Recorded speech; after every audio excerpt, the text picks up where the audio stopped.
So if you ever want to hear a whole bunch of people's opinions about the right way to have a wedding, the best thing to do is tell people you're getting married.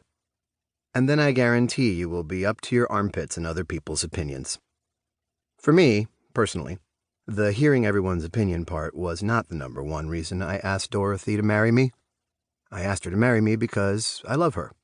But as soon as we tell people, everyone takes this as their personal hand-delivered invitation to tell us exactly what we must do. You must line the aisle with candles, says Dorothy's best friend Nikki, like as soon as we tell her, like before she even says congratulations.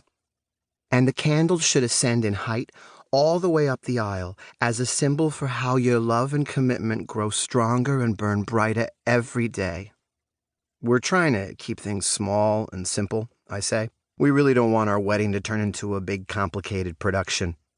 But Peter, you have to have candles, Nikki says. Otherwise, how will the half-blind love demon transcribe your names in the Book of Eternal Devotion? Oh, Dorothy cringes. I forgot about the transcription of names in the Book of Eternal Devotion by the half-blind love demon. I squirm. You don't think that's a little old-fashioned? I mean, my cousin Jeremy didn't have candles at his wedding, and his marriage turned out fine, even without the love demon's transcription of names. Dorothy darts her eyes at me, and I know what she's thinking. Wasn't my cousin Jeremy just last week complaining about the new carpets his wife bought for the second flailing sanctuary they installed in their above-ground prayer hut? Maybe they'd have better communication skills if they'd had candles at their wedding so the half-blind love demon could accurately transcribe their names in his book. I can tell this is a battle I'm not going to win. But I stress again, obviously, we can't do everything. We're trying to keep things simple. Nikki is unmoved by this argument. Okay, but how complicated is it to get candles? I'm not saying you should rent a blimp or something. It's candles. You can literally get them at the Rite Aid. Dorothy looks at me with her big hazelnut chocolate eyes. And I know this is something she wants, even though she's the one who said in the first place that we should keep things simple. Well, let's just see what they have at the Rite Aid, I offer. Dorothy lights up like the Yuletide hogfire, and I resign myself to the idea that we are definitely going to have candles of ascending height lining the aisle at our wedding. But the main thing everyone has an opinion about is when in the ceremony to sacrifice the goats to the stone god. You want to do it early, says my mother. That way you get it out of the way and everyone knows the stone god has been appeased, so this is a legal and blessed marriage. Are you kidding? Says my little brother. He's studying to be a goat slaughterer at the university, so of course he has a lot of ideas about everything. You know how much blood that is? You have to do the slaughtering at the end. Otherwise, you're going to slip in goat guts while you're doing the dance of the cuckolded woodland sprite. And the blood will get all over your marriage cloak, and the video will end up on one of those wedding fail blogs. In that moment, I don't have the heart to tell him we're not even planning on doing the dance of the cuckolded woodland sprite. And we probably aren't going to be wearing traditional marriage cloaks, and we definitely aren't hiring a videographer. My mother shakes her head. It's actually not that much blood. She looks right at my brother. If you get a good slaughterer. His face gets all flushed like it always does when he feels like no one's taking him seriously. Even if you get the best slaughterer in town, he says. Even if you get Joseph the Forever Sanctified. Please. My mother scoffs. You couldn't get Joseph the Forever Sanctified with this little notice. Even if you could, my brother says.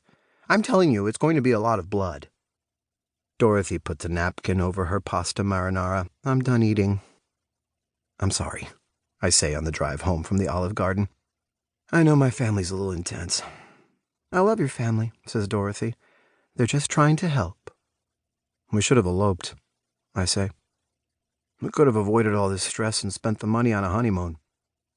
Even as I'm saying it, I know that's a stupid thing to say because, A, what money?